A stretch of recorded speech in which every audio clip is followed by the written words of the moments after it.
ውሉዳን በሁለት መንፈስ ቅዱስ መንፈሳውያን እስተሰመኹም ለአካል ምስጢር ሕያት ዲያቆናት መምህራን ወንጌል መዘምራን ወመዘምራት ምእመናን ወምእመናት እግዚአብሔር ዘፍቅረኩም ሕፃናት ስድራ እግዚአብሔር በአርባዓን በሰማንያን ወይም ስላሴ ዝተቀበልኩም ክብራ ስድራ እግዚአብሔር ከመይ ይሁንኩም እግዚአብሔር ይመስገን። ከመይ መጽሁም እግዚአብሔር ይመስገን። ከመይ አለኹም እስኪ ድሕሪ ዘለና እግዚአብሔር ይመስገን ብስም እግዚአብሔር ክጽዋዕ እንከሎ ሕጎስ ይግባአናይ ከመይ ይሁንኩም እግዚአብሔር ይመስገን። አሜን። እትልልን ህያውን ቅዱስን ዝኾነ እግዚአብሔር አምላክና ኃጢአትና ካይጸብጸበ በደላትና ካይመርመረ እንሆ ናብቲ ብዙሕ ተኣምራትን ፍጻሜታትን ምሳሌታትን ዝፈጸመሉ ቅዱስ ስፍራ ብዕይንትና እኳ እንተራእያ ነገር ግን ብዙሕ ጸጋ ንሓፍሰሉ ቅዱስ ስፍራ ስለ ዘብፅሓና ብድጋሚ ቅዱስን ህያውን እግዚአብሔር ዝኸበረን ዝተመስገነን ይኹን። አሜን። ኖ ብመምህራን ኣሕዋትና ብዲያቆናት ሙሉእ ትምህርቲ መሃረና ውዒል እዩ እግዚአብሔር ድማ ዓስብን በረኸትን ቅዱሳን ዘካፈለ ከካፈለና እግዚአብሔር ቅዱስ ፈዋድ ይግበረልና። አሜን። ጾምና ናይ በረኸት ናይ ድሕነት ናይ ስርየት ይግበረልና እግዚአብሔር። አሜን። ንሃሎ መዓንቲ ለመነ ዘለና ቅንያት ግዜያት ናይ ሱባኤ ናይ ቆኖና ናይ ብኽያት ግዜ እቲ ሰማይን ምድርን ዝፈጠረ ጎታ ዓለም ኢየሱስ ክርስቶስ ሰማይ ዝፋኑ ምድሪ ዝመርገጸ እግሩ ኣብ ዝባነ ችሮብ ዝነብር ጎታ ዓለም ንዓይኒ ዓኻትኩም ንምድሓን ብጸቢብ ደረት ብሓፂር ቁመት ንዓለም ዳ ክውስና ዝኽእል እምበር ዓለም ክትውስኖ ዘይትኽእል እንሆ ድማ ኣብ ማሕፀነ ማርያም ሓዲሩ ንዓይኒ ዓኻትም ንምድሓን ኣብዚ ዝረኣናይ እምባ 40 ሌትን 40 መዓልትን ጸይሙ ሕጊ ወንጌል ሰሪዑ ብድሕነትና ዝኸውን ሰሪዑልና ዝኸደ ኣነ ንስኻትኩም ድማ እንሆ ብዙሓት ጻድቃንን ገሌም መኽሪቦምን ዘይረኣይዎ ንስኻትኩም ክትሪእዎም ዘለና ኣነ ንስኻትኩም ድማ ለማዓንቲ ደው ኢልና መፂና እንሆ ኣብቲ ዝወዓልና እግዚአብሔር በረኸት የካፍለና። አሜን። መጀመርያ ባሕሪ ዮርዳኖስ በፂሕና ባሕሪ ዮርዳኖስ ከምቲ ዝረኣናዮ ወደ ዓለም ኢየሱስ ክርስቶስ እቲ ኣዳምን ሔዋንን ን7 ዓመት ዝኣክል ጸጋን ሪኢኻዮ ዘይውዳእ ኮፍ ኢልካሉ ዘይምኖ ዝኾነ ቅዱስ ስፍራ ኣብ ዝነብርሉ ዝነበሩ ነገር ግን ንኻቱ ኣይትግበሩ ዝበሎ ምስ ገበሩ ንሆ ናብዚ ኣነ ንስኻትኩም ዘለና ምድረ ፋይት ወይ ድማ ምድረ ፍዳ እሸኹን ተኾርባን እቶም ቁል ሳዕሪ ወረድ ዝበሎ ናብዚ ወሪዱ ንሆ ድማ ኣብቲ ባሕሪ እቲ ወላ እኳ ንሕና እንተረኣናዮ ድቀት እኳ እንተሃለየ ነገር ግን ብዙሕ ተኣምራት ዝተፈጸመሉ ኣብ ኦሪት ኮነ ኣብ ሓድሽ ኪዳን ትንቢትን ምሳሌን ዝተፈጸመሉ ኣነ ንስኻትኩም ግን ኣብ ኸይድና ኣብቲ ጎታ ዓለም ኢየሱስ ክርስቶስ ተሓፀበሉ ተሓፂብና እሞ ንሆነቶም ቅዱሳን እግዚአብሔር በረኸትን ረድኤትን ካብ ዝተፈላለየ ናይ ንጽሓ ስጋ ናይ ንጽሓ ነፍሲ ምሕረት ረድኤትን ዝረኸበሉ እግዚአብሔር ክረኽበልና ቅዱስ ፈዋዲ ይግበረልና። አሜን። ብሓፈሻ ባሕሪ ዮርዳኖስ ማለት እንታይ ማለት እንተልና ባሕሪ ዮርዳኖስ ማለት ንወራ ኖርማል ማይ ይመሰል ዳ እምበር ብዙሕ ትንቢትን ምሳሌን ዝተፈጸመሉ እዩ። በመጀመሪያ እዮም ዳን ዝተባሃለ ምንጩ ካብ ላዕሊ ካብ ባሕሪ ገሊላ ክምንጭ ኮነ ካብ ላዕሊ መገንዳ ተፈላለየ ይመጽእ ማለት እዩ። ኣብ መወዳእታ ግን ኣብዚ ይራኸብ ብቐንዲ ምፍለላይ መጀመርያ ምንጭ ሓደ ኮን ኮነ ኩሉ ህዝቢ ዓለም ካብ ሓደ ኣዳምና ሔዋን ከም ዝተፈጠረ ይገልጸና ምፍላይ ድማ ኣሕዛብን ህዝብን ኣብ መወዳእታ ምረኻብ ድማ ጎይታ ዓለም ኢየሱስ ክርስቶስ ንኩሉ ሓደ ከም ዝገበረልና ማለት እዩ። ንኩሉ ንድሕነት ዓለም ኢሉ ከም ዝመፀ ይነግረና እሙኒ ነገር ግን ትምህርቲ ስፍሕ ዝበለ እዩ። ብሓፈሻ ግን እቲ ማይቲ ክንሪኦ እንከለና ስለምንታይ ጎይታ መድሓኒና ኢየሱስ ክርስቶስ ኣብዚ ተጠሚቑ ክንብል እንከለና ትንቢትን ምሳሌን ንምፍጻም ትንቢት እንታይ እዩ እንከለና ዘማራይ ልበ ኣምላክ ዳዊት ጽሒፍልና ዘሎ ባህርን ርዮት ወገዮት በዮርዳኖስኒ ገባድርሁ ኣድባር ኣንፈራጹት ከመሃራጊት ባሕሪ ንድሕረት ኣተሃደሞት ኣድባር ድማ ብዓሉ ድማ ተሳራሰር ዝብል እዚ ተሓደ ትንቢት ክንከሎ ምሳሌ ድማ ጎይታ ዓለም ኢየሱስ ክርስቶስ ብምሳሌን ብትንቢትን ኣቡ ከም ዝተሓፀበን ንዓይኒ ዓኻትም ድማ ኣዳምና ሔዋን ውሉድነት ኣጥፊኦም ዝነበረ ንጎይታ ዓለም ኢየሱስ ክርስቶስ ድማ ኣብ መፅኡ ተጠሚቑ እቲ ቀንዲ ድማ አዳም አገልጋይ ዲያብሎስ ሔዋን አገልጋይ ዲያብሎስ ዝብል ነበረ ምርኮለ ዝተጻሓፈ ነድማ ጎይታና መድኃኒትና ኢየሱስ ክርስቶስ ንዑ ካብ ማእከልና አርሒቑ ንዑ ደምሲሱ ኣብዚ ደብረ ቆሮንቶስ ድማ 40 ሌሊትን 40 መዓልትን ጸሙ ዝነበረና ንዘንቲ ኢለ ዝሓልፍ ነበረ ናይ ሓጢኣት ውልድነት ካብ ማእከልና ከም ዘረሓቆይሞ ንዑ ድማ ዝተሓፀብናዮ ናይ በረከት ገብረልና እግዚአብሔር ቅዱስ ፈቃዱ ይግበረልና አሜን። እዚ ዝረአናዮ ድማ ደብረ ቆሮንቶስ ተባሂሉ ይፅዋዕ። ደብረ ቆሮንቶስ ማለት ብኣቋቋ ግሪክ ክኸውን ከሎ ነገር ግን እምባ ተሪር ብዙሕ ገድሊ ዝተሓለፈሉ ቅዱስ ስፍራ እዩ። ጎይታና መድኃኒትና ኢየሱስ ክርስቶስ ጾም ዘድልዮ ኣይኮነን። ነገር ግን ኣብዚ ዘለናዮ ብዙሓት ካብቲ ንባብ ይቀትል ትርጉም ይሕሙ ዝብለና ንባብ አንቢቦም ጎይታና መድኃኒትና ኢየሱስ ክርስቶስ ጾይሙልና እንዲ ጾም ኣየድልየና እንዳበሉ ብዙሓት ዝዛረቡ ኣለዉ። ነገር ግን ኣይኮነን። ከምቲ ኣብ ማቴዎስ ምዕራፍ 5:17 ኣነስ ነቲ ሕጊ ደኣ ክፍፅም መፅእ እምበሪ ከፍርስ ኣይመጻእኹን ዝብሎ ጎይታና መድኃኒትና ኢየሱስ ክርስቶስ ድማ ንዓይኒ ንዓኻትኩምን ሕጊ 40 ዝብል ክርዮም ኮልና ካበይ ዝመፀይ ካብ ኦሪት ዝነበረ እዩ። ኣቦና ሙሴ ክርዮም ኮለና 40 ሌሊትን 40 መዓልትን ጸይሙ እንታይ ከም ዝረኸበ ሕጊ ከም ዝሰረዐ 6 ቃላተ ወንጌል ከም ዝተዋሃበ ይነግረና። ብዙሓት ኣቦታትና ነቢያት ዝነበሩ ቅዱሳን ድማ ጾም ጸይሞም በዓል ነቢ ዳንኤል ክርዮም ኮለና ብዙሓት ጸይሞም በረኸት ዝሓፈ ስለ ጎይታና መድኃኒትና ኢየሱስ ክርስቶስ ድማ እቲ ነዚ እንተይለ ዝሓልፈና ዝነበረ ብጾም አዳምን ሔዋን ኣብ 40 መዓልቶም ዝተዋሃባ ውልድነት ስለ ዘጥፍዋ ንዕኦም ንምምላስ ብቀንዱ ምሳሌው ከምቲ ኤፍሬም ሰራዊ ኣብ ውዳሴ ማርያም ጽሒፍና ዘሎ ዳግማይ አዳም ዝኾነ ጎይታና መድኃኒትና ኢየሱስ ክርስቶስ ድማ ወዲ 30 ዓመት ኣብዚ ባሕሪ ተጠሚቁ ከይባዕለኸ ሓደረ ድማ ደብረ ቆሮንቶስ መፂኡ 40 ሌሊትን ምክንያቱ አዳም ክርዮም ኮልና ወዲ 30 ዓመት ተፈጢሩ 30 ዓመት ምስ ተፈጠረ ኣብ መበል 40 መዓልቱ እንታይ ተዋሂቡ ውልድነት ተዋሂቡ ናብ ገነት በቶም ኣቀብቲ ገነት ዝኾኑ ሰባፈልን ኪሩቤልን ተኸኪሉ ድማ በቶም ቅዱሳን ነቢያት ናብ ገነት ከም ዝኣተወ ጎይታና መድኃኒትና ኢየሱስ ክርስቶስ ድማ 40 ሌሊትን 40 መዓልትን ኣብ ዝረኣናይ እምባ ጸይሙ። እዚ ዝነበርናዮ ድማ ኢያሪኮ ኢያሪኮ ማለት ናይ ዓለም ምሳሌ እዩ። ብዙሓት ቅዱሳን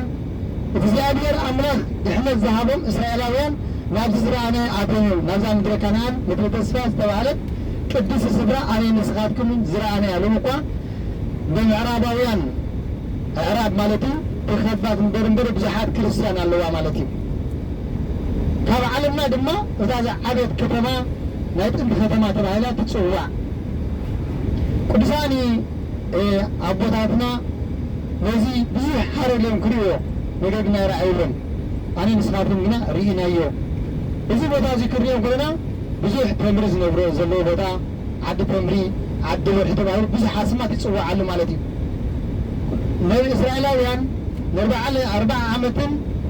ኣብ ምድረ በዳ ኮየር ክብሉ ከለዉ ናብዚ ምድሪ እዚ ወይ ድማ ናብዚ ምድሪ ኢያሪኮ መፅኦም ማለት እዩ። ካብዚኦም ዝመፁ ግን ብዘይካ ኢያሱን ካሌብን እቶም ካብ ምድረ ግብፅ ዝወፁ ብምልኦም ኣብ ምድረ በዳ ዝተወረድዮም ኣተው እምበር ብምልኦም ኣእተውን። ንምንታይ እዮም ክንብል ኮልና ግን ንኦ በቲ እግዚኣብሔር ዝኣዘዘሎም ነቲ ባሕሪ ሰንጥቁ ማእከላይ ባሕሪ ኤርትራ ዝተባሃለ ሰንጥቁ ካብቶም ናይ ምድረ ሲኦል ትመስል ነበረት ግብፂ ኣሳጊሩ መና ካብ ሰማይ እንዳውረደ ኮለል ኳ ምተምፀን እንታይ ብሎም ናብዚ ሙሴ 12 ናብዚ ምስ ሰደደ ዝፍትሹ ነዞም ሰባት እዚኦም ኣይንኽእሎም ኢሎም ማለት እዩ።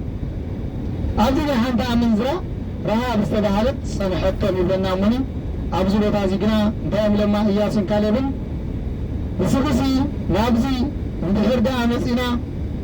ኣብ ንመፃሉ ከነድሕነኪ ኢና ንዓና እንተሓቢርክና ምክንያቱ ኣብቲ ዝነበሩ ክቅትልዎም ስለ ዝተለዩ ንዓና እንተድሕንክና ንሆ ኣብቲ ዳሕራይ ንመፃሉ ንዓኽን ንህዝብን ከነድሕነልኪና ነገር ግን ካብ ሕጂ ተያውፅና ረሃብ ክንክርዮም ኮለና ኣብቲ ግዜት እንታይ ነራ ኣብ ምድረ ግብፂ ዝመፁ ሰባት ኣለዉ ሓያላት እዮም ንብዙሓት ነገስታት ስዒሮም ዝብል ትሰምዕ ነይራ ኣምላኾም ሓያል እዩ ንባሕሪ ከይተረፈ ሰንጥቁ ዘሕለፈ ኣምላኽ ኣለዎም እዚኦም እዚ ኣምላኾም ሓያል ኣምላኽ እሞ ንሆ ድማ ንዓይ ድማ ምስቲ ኣምላኽኩም ኣብቲ ኣትወሉ ኣድሕንኒ ሕጂ ግና ከድሕነኩም እየ ከም ዝበለቶም እያ ንርኢ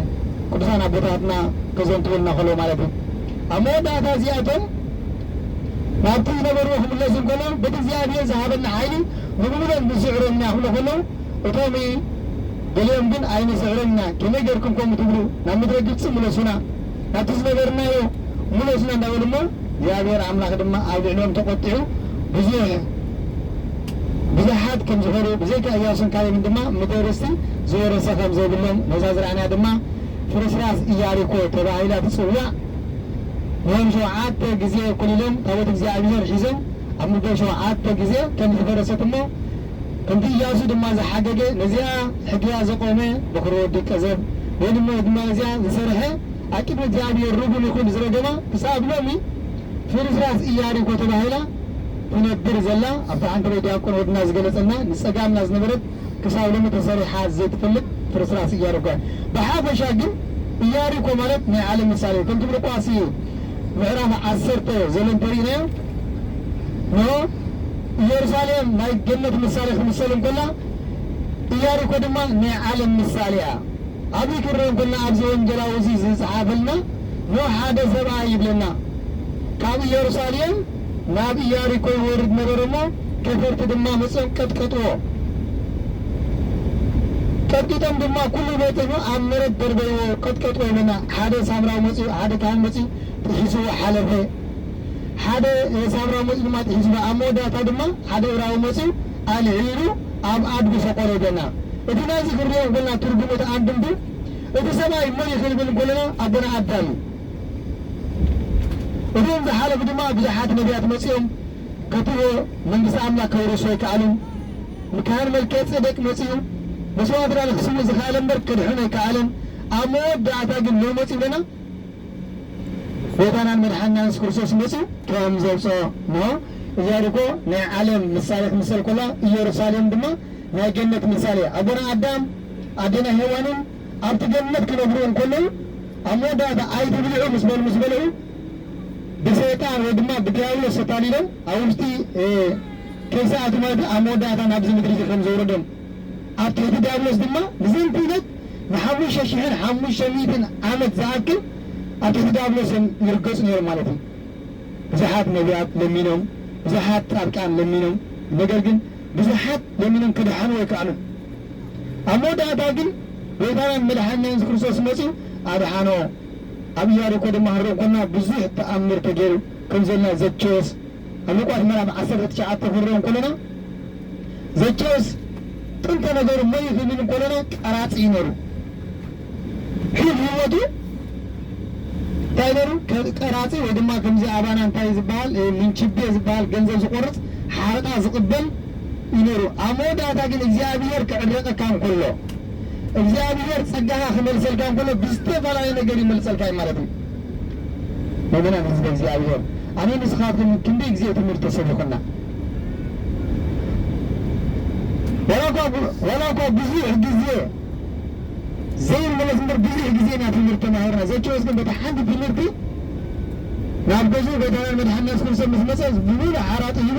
ንመንግስቲ ኣምላክ ከም ዝወረሰ እዩ ዝነግረና ዘኬዎስ ድማ ዝነበረ ሃብቲ ዝነበረ ስስዒ ብሙሉኡ ምድርካታት ከም ዝሃበሙኒ ንሆ ድማ እዚ ዝረኣናዮ ኣነ ንስኻትኩምን ኢያሪኮ ብዙሕ ትምህርቲ ናብቲ ሉቃስ ከይወፃና እንኮን ናብቲ ወንጀል እቲ ሓደ ሰብኣይ ድማ ወዲ ዳዊት ሕወን እንዳበለ ይፈልል ከም ዝነበረሙኒ ኣብ መወዳእታ ዓይኑ ከም ዘንቋሓሉ ጎይታናን መድሓኒና ኢየሱስ ክርስቶስ ድማ ኣብ ዝረኣናዮ ኢያሪኮን ከባቢን ብዙሕ ኮየል ከም ዝበለ ብዙሕ ድሕነት ከም ዝሃበ እሞ ኣነ ንስኻትኩምን ድማ እታ ዘላትና ግዜን እዋን ሰዓትን ነፍስና ኣወፊና ምስ እግዚኣብሔር ክንራኸብ እግዚኣብሔር ይሓግዘና ኣብ መወዳእታ ዘለናዮ ግዜን እዋን ሰዓትን ዘፍርህን ዘስደምምን ዘንቀጥቅጥን ግዜን ሰዓትን ስለ ዝኾነ በታ ዘላትና እዋን ሰዓትን ናብ እግዚኣብሔር ንቀርብ እግዚኣብሔር ይሓግዘና ምክንያቱም ብዙሕ ድኻም ክህልወና ክእሉ ናይ ስጋ ድኻም ክህልወና ክእሉ ነገር ግን እቲ ከምቲ ሐዋርያ ቅዱስ ጳውሎስ እቲ መንፈስ ሙሉ እንድሕር ዳኣ ኮይኑ እቲ ስጋ ኣይደክም ኢልና ንሕና ድማ መንፈስና ሙሉ እንድሕር ዳኣ ኮይኑ ክንደክም ኣይንኽእልና ቃል እግዚኣብሔር ኣይፅገም ሌሊትን መዓልትን እኳ እንተማሃርካ ከምቲ ሐዋርያ ቅዱስ ብርሃን እዚ ዘመረ ልበ ኣምላክ ዳዊት ቃልካ ንእግረ መንገዲ ዝበሎ ንዓይነት መንገዲ መብራህቲ ዝበሎ መብራህቲ ዝበካ ብዘንተ ድማ ፀጋ የውርሰካ ማለት እሞ ሕና ዘለና ግዜን እዋን ሰዓትን ድማ ንርአዮ ብሓፈሻ ዘለና ከምቲ ዲያቆን ወድና ንጎ ዝምህረና ዝነበረ በዚ እዋን ዝቐርበሉ ዘሎ ሰዓት እዩ ንስሓ ተበሲሕና መንግስቲ ኣምላክ ክንወርስ ዓለም ንሪኣ ዘለና ናበይ ገፃ ትጓዓዝ ዘላ ዝነበረ እንዳኸፈየ ግዜ እንዳሓፀፀ ትንቢት እንዳተኸፍተ ዝኸይ ዘሎ ሰዓት እዩ ከምቲ ውግን ወረ ውግን ክሰሚዑ እሞ ነገር ግን ልብኹም ኣይሸበር እንሆ እቲ ኣብ ግራት ዘሎ ናብ ገዛ ኣየቶ እቲ ኣብ ናሕሲ ዘሎ ናብ ታሕቲ ይረድ እንዳበለ ክህብረና እዩ ዘለናዮ ዕለቱን ሰዓቱን ሓሙሻይ ሰንበት ናይ ደብረ ዘይቲ ማለት እዩ እቲ ኣብ ግራት ዘሎ ገዛይቲ እቲ ማለት ናይ መነኮሳን ምሳሌ እዩ መነኮሳን ሓንቲ ግዜ ንገዳም እንተኸደ ገዛ ሎሚ ግን ንሪኦም ዘለና መነኮሳን ካብ ገዳሞም ካብ ግራት ናበይ ዝምለሰሉ ዝዓዲ ናበይ ምለስሉ ናብ ዓዲ ናብ ዓለም እቲ ኣብ ናሕሰልኻ ናብ መሬት ኣይወረድ ማለት ኻኒ እቲ ቃል እግዚኣብሔር ሰድፍ ንድሒት ኣይመለስ ንሆ ድማ ንሪኦም ዘለና ምእመናን ህዝቢ እግዚኣብሔር ዓለም ነብቲ መምህር ዝበልካዮ ዝኣመንካዮ ናበይ ይምለስ ኣሎ እቲ ኣብ ገዳም ኣብ ምድረ በዳ ዝነብር ነበረ ናበይ ይምለስ ኣሎ ንሪእና ዘለና ሙኒ ንሆ ድማ መክሊትና እንዳኣርባሕና ወትር ግዜ ኣብታ ቅድስቲ እምነትና ክንፅጋዕ እግዚኣብሔር ይሓግዘና ምክንያቱ ኩሉ ግዜ ንዓና ቃል እግዚኣብሔር ይመሃርና እዩ ቃል እግዚአብሔር ይንገረና እዩ ነገር ግን ክንነብረሉ እግዚአብሔር ይሓግዘና ወይሸነ ዝኾነ ሰብ ይመሃር ይምህር ነገር ግን ክትቅበለ ዘለካ ነቲ ትምህርቲ ኢኻ እምበሪ ነቲ ሰብ ኣይኮንካ ምክንያቱ እቲ ዘንብብ የስተውዕል ኢልና እዩ እቲ ዘንብብ የስተውዕል ወይ ድማ እቲ ዝሰምዕ የስተውዕል ዳ እምበሪ ብዛዕባ ምብናይ ናይ እግዚኣብሔር ሎሚ ድማ ንዓለም ዘጥፋእ ዘሎ ምእመናን ህዝቢ እግዚኣብሔር እገሌዳ ከምዚ እንዲ እገሌዳ ከምዚ ኮን ንሕና ግን ዘድልየና ንዓና እንታይ ምክንያቱ ሓንቲ ኣድጊ ገፃ ዳ ትኹን እምበሪ እታ ኣድጊ ዘገለተለካ ንዓኻ እቲ ተሰኪማቶ ዝመፀት ሕርጭ ወይ ድማ እንታይ መግቢ ይበተለካ ኣካል ይሰርዓልካ ብዕዘኻ ድማ ይጀምረካ ንሕና ድማ ቃል እግዚኣብሔር ንቀበል ምእመናን ህዝቢ እግዚኣብሔር ዘላትና ሰዓትን እዋን ንርአያ እምንሰ ይከብር ለማዕዝናቱ ድማ ለምንድዮ ዘለና እምኒ ኻባና ዘኽበረሉ ዘሎ ሰዓት እዋን ድማ እንዳረቀ ዝኸሉ ሰዓት እሞ ንሆም ምእመናን ህዝቢ እግዚኣብሔር ዘለና ግዜን ሰዓት እንዳጠቀና ወትሪ ግዜ በተቀድስ እምነትና ክንመላለስ እግዚአብሔር ይሓግዘና በረኸትን ረድኤትን ናይ ቅዱሳን እግዚአብሔር የካፍለና ኩሉ ግዜ ትምህርቲ እንተበዚሑን ስችወና ዘይዝኽእል ኣብ መንጎ መዝሙር እናተባሃልና እንዳሰበኽና ክንከይድና እግዚአብሔር ዝምህር እግዚአብሔር ምስጢራት ዝገልፅ እግዚአብሔር ሞ ንብረታትና ቅዱሳን ምስጢሮን ጥበብን ዝገለፀ እግዚአብሔር ምስጢሮን ጥበብን ግለፀልና ስለ ሰማዕኩም እግዚአብሔር ኣቲ ገብረ ፀሎት መስዋዕት ስለ ሰማዕኩም አሜን።